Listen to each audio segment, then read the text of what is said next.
Top 10 NFL Strong Safeties 5-1 2016 edition. Number 5, Eric Weddle, age 32. So Eric Weddle, part of the Baltimore Ravens defense, really good secondary position guy, great at pretty much the strong safety position, and I think it's more valuable that he actually had his free safety position, and just this year they put him at strong safety, and he was able to produce almost the same numbers he has been pretty much his entire career, which I believe is a Hall of Fame career. He's a Hall of Famer for sure. And you're looking at a year from now, or a year past, he was fighting for pretty much being one of the top free safeties in the game, along with, of course, guys like Earl Thomas out there in Seattle. Yeah, they changed positions for him and didn't complain at all. Really isn't much of a complainer, very loyal guy, and just comes in here and does his business and tries to get it done. Now Eric Weddle, 3 years, $19.5 million for him. Very good contract for a guy that's now 32, and in football, free safety, or strong safety, my bad. Free safety and strong safety, just safety overall. That's getting up there in age, but he's still very much a force to be reckoned with, and just really good, productive player. Now, 16 games he played, 16 he started. He had 4 interceptions. He had 13 pass deflections, 1 forced fumble, 1 sack, and combined of 89 tackles. So, tackling machine, of course, gets to the ball, really brings some chaos to the offense there that he's going up against. And, yeah, just an overall great player. Got a Pro Bowl this year, which is very good. No All-Pro at all, but Pro Bowl for sure. Has to be proud of himself. He's going strong. I think he'll be perfectly fine this year. He'll be helping Baltimore out. Baltimore trying to go to the playoffs for the first time in a while. And yeah, I expect him to do many great things still. Him and CJ Mosley are by far one of my favorite players on this team. And I'm very happy to see him in a different uniform, producing at a high level and proving to people that he is one of the top in his sport. So, yeah, number 5 for him. Number 4, TJ Ward, age 30. TJ Ward, one of my favorite strong safeties in the game. Honestly, one of my favorite players just because of his consistency of what he's done out there in Cleveland. Very productive. Gets a contract to go to Denver, and now he is pretty much maybe on his way out. Probably not, but you never know. He's got a 1-year, $5.62 million contract left, which means either free agency or he will stay in Denver. They can re-sign him. I'm not sure. All I know is for Denver's standpoint, I would definitely consider re-signing him. For TJ Ward, I'd consider staying because the defense is they're still trying to get where they were, which was when they won the Super Bowl about like 2 years ago, around there, or 1 year ago. It's been a while, but they had a great defense. They led that team. So anyone that thinks that Peyton Manning did anything in that Super Bowl, you're kind of nuts. He was okay. He wasn't really great. He was like 40 years old. Like, the guys can't do anything. So the defense really was the reason Denver won that Super Bowl, in my honest opinion. And also because Cam Newton couldn't really do anything, and all he did was kind of complain a lot. So, yeah, that's just a lot of Von Miller. But the secondary was amazing, and I think TJ Ward shouldn't leave it because the secondary is still amazing. When you have Darian Stewart, you have Chris Harris Jr., you have Aqib Talib, and you're there with them, that's a pretty good secondary. I wouldn't really trade it for the world. I hope he doesn't, because that's just, like I said, great secondary for him. My favorite secondaries are definitely Denver and Seattle. Seattle's really entertaining for me to watch, and as well as Denver. Those are my 2 favorite right now. But yeah, TJ Ward really has proven himself constantly that he is a top strong safety in the NFL, and he plays big for his small size, and it's just really great to see. Right now, 14 games he played, 14 he started. He had 1 interception, 8 pass deflections, 3 forced fumbles, 2 fumble recoveries, 1 sack, and combined total of 86 tackles. So, or 87 tackles, sorry. Yeah, pretty much tackling perfect, great tackler. Get to the QB, definitely able to just, kind of be a leader on this defense. And, he's really proven himself to be very valuable for this team. So we'll see if they re-sign him. Again, unfortunately, no Pro Bowl for him. I still feel like he should have gotten nominated. I think he really had a great year this year. I don't know why you wouldn't want to put him on there or anything. Really, he's really proven himself to be really reliable. But that is how the league works. Anyway, he's a fantastic player, and he is number 4. Number 3, Eric Berry, age 28. So let's take a look at exactly Eric Berry's story, because it is one hell of a story.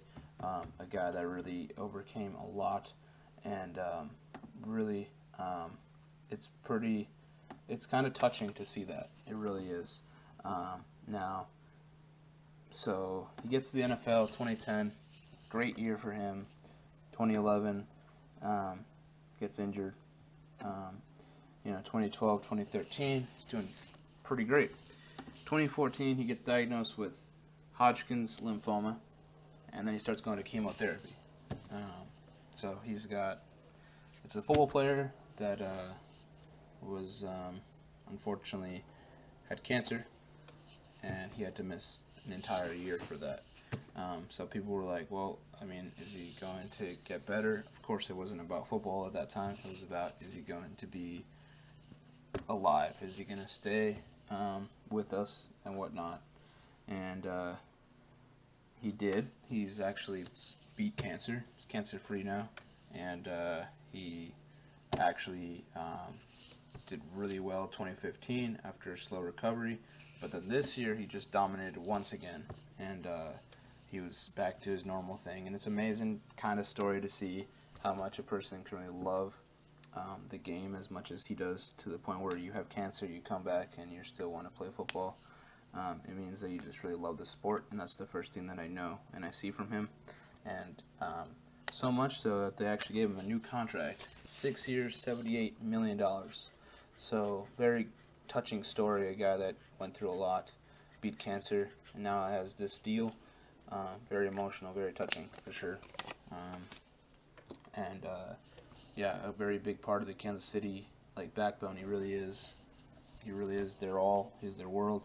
He's a leader, and they wouldn't go anywhere without an Eric Berry, honestly. So their defense is definitely led by this guy, and he is one of the top in the NFL for sure. Very impressive story. It definitely motivates me, and it should motivate a lot of you people. Now, he played 16 games and started 16 games. He had 4 interceptions for 2 touchdowns, 9 pass deflections, 1 forced fumble, and total of 77 tackles. So he was very active, and the first thing I see is, wow, he had 4 interceptions. For strong safety, that's a lot. That means he's actively on the ball, and it's fantastic to see. The one game that they played against the Steelers, which they lost, he had 7 combined tackles, a pass deflection, and an interception. So, like I said, still able to be active, and also got him a All-Pro. He is a first-team All-Pro. He is also a Pro Bowler, and a lot of recognition, a lot of praise for this guy. Of course, there should be a lot of praise for him, and you just got to keep it up. He's one of the top strong safeties in the game. I could definitely see him fighting for number 1. It's just very hard to kind of look at him and then the 2 others coming up. There's just a lot of great things about all 3 of them. That's why they all deserve to be number 1. I just think Eric Berry still got to keep going at it, still got to keep practicing, still got to be better. I just think he's just fantastically just well developed for sure. Just give him credit. It's a strong dude, and definitely God bless him for sure. Number 2, Landon Collins, age 23. Landon Collins, man, he is part of the New York Football Giants. He is a boss. He is the guy that got drafted in the 2nd round. I feel like he should have gotten drafted a lot higher for his talent. People already knew his talent was high. I just feel like he just got a little bit disrespected a little bit in terms of getting in the 2nd round, and it showed that he really took that to heart, that he really wanted to show what he was about, And yeah, it really did show that, honestly. When he started having a fantastic rookie year, people thought he was going to have a sophomore slump. No, he's, first of all, he's very humble, but also the second of all, he is dominant. He really is a dominant force on this team, and just a bright future to the New York Giants, really. And it's earned him right now, his current contract right now is 2 years, $3.06 million. That's definitely not going to be all of it. He's definitely going to make a lot more than just that. To be quite honest with you, it's going to be a lot of money for the New York Giants to make sure that they keep him, or else he will go somewhere and dominate more. I'm not sure his current status of how he is with the team. I just know that he's just super content with, trying to get better and trying to be the best football player he can be, and that's all you can ask for in an athlete. And you're looking at what he's done. 16 games, 16 started this year, 5 interceptions for a touchdown, 13 pass deflections, 1 fumble recovery, 4 sacks, and combined 125 tackles. That's super crazy for a guy that's like only 22 or 23 now. He's, yeah, it's pretty nuts. He can do it all. It's like a Swiss Army knife. He just can do it all. Even in the playoffs, you saw his first action of it, 9 tackles, 1 sack, and 2 pass deflections. Like I said, he's very active. He's definitely a football player that you want to be like, whoa, okay, this is a guy I have to pay attention to. And you have to pay attention to Landon Collins. He's all over the field, and he should praise a lot of attention. He should get a lot of attention. I know he will. I know people have been eyeing on him, but people that don't really know about him, watch him play. When you look at the future of the Giants, it's Odell Beckham and it's Landon Collins. Both sides, cornerstone franchise players for sure. And I'm very excited to see Landon Collins where he takes his whole talent and how he does it this year. I think he'll have a better year. He's just that kind of player that is not satisfied with himself. I think he will dominate again. And he dominated so much, he earned a first-team All-Pro and a Pro Bowl this pretty much past year. So give this man some credit. He is number 2. Number 1, Cam Chancellor, age 29. So people will be like, well, why didn't you pick Landon Collins at number 1, sorry. It's because Cam Chancellor has been doing this for a very long time in Seattle. He is a monster. He's a guy that everyone knows. He's a guy that everyone fears because he's gigantic. He's also very hard-hitting. If you see many of his games, you'll understand what I'm saying. When he tackles, you literally can hear it through the TV. That's how hard he hits. That's very dangerous. He's a guy that you cannot lose, really. He's your punisher. He's your guy that's going to be that brute guy that you need out there if you want to succeed as a team, as a defense, everything. That year that he actually had those 2 games because of a holdout, because he didn't get paid, what happened? They lost those 2 games. It just shows that Cam Chancellor is, as well as all the other guys, but he is also a very big factor. And if they lose, it's, like I said with Earl, it's just like him. If they lose him, they lose pretty much their power guy, their brute force. So definitely they want Cam to be healthy. They want him to be able to just go at it and be healthy and produce and get this Legion of Boom pretty golden. If they want another Super Bowl here in Seattle, they're going to have to start being more healthy.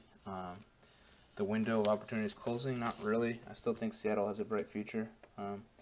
Really, not to be harsh, but this is literally the only team that's really has a chance of really getting to anywhere successful in terms of championships-wise. Seattle Mariners are still not there yet. It's going to take a while for them. They're definitely getting a lot better, which is a positive to see. But Seattle is about football right now. They lost their basketball team, so Seattle is about football. And their latest attraction has always been for a while Legion of Boom. So Earl Thomas, fantastic player, Hall of Famer. Cam Chancellor, in my opinion, should be debated as a Hall of Famer because he's just had that much of an impact to the point where offenses have to prepare for a big hit of him. I think he's really transcended the game. He's brought back football in a time where there's concussions and everything, and people are like, oh no, try to get softer the league. He's brought brute force, but without any head like any head bangs, any head anything, no headshots. He's played it pretty cleanly. He's just that hard of a hitter. He prides himself to be the beast, the man. Especially if you are a 5th-round pick. That's very low for in the draft. You have to wait 5 rounds for your name to be called. That had to be extra motivation to this guy, and it was. And very deserving, because this guy now has a 4-year, $43 million contract. They just signed this new contract for him. And with that money, he actually got his mom a really nice present. Got her a car and a house, actually.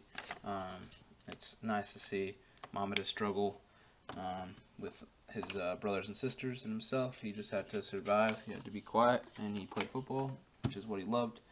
Got out of that Virginia home and into the Seattle spotlight, and is now one of the biggest stars in the game, as well as here in Seattle. He's a pretty popular attraction, I would say. Again, this year, he only played 12 games, the started 12 games, so like I said, he's got to stay healthy, but he's impacted the game so much for so many years that I have to put him at number 1.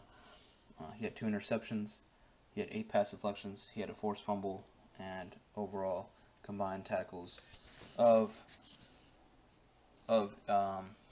81. So able to, like I said, able to still be a tackling machine, able to get there. Again, he doesn't really intercept as much as other guys, but his strength should just be really, that should stand out more than anything. 2 games that he played for the Seattle, he had 15 combined tackles, so really great. Again, didn't make the Pro Bowl, and it's kind of unfortunate because he didn't get the All-Pro this year, or the All-Pro at all. He really should be an All-Pro, though. I don't know what they're doing. Again, missing out on one of their, a leader. I mean, he should be on the All-Pro list.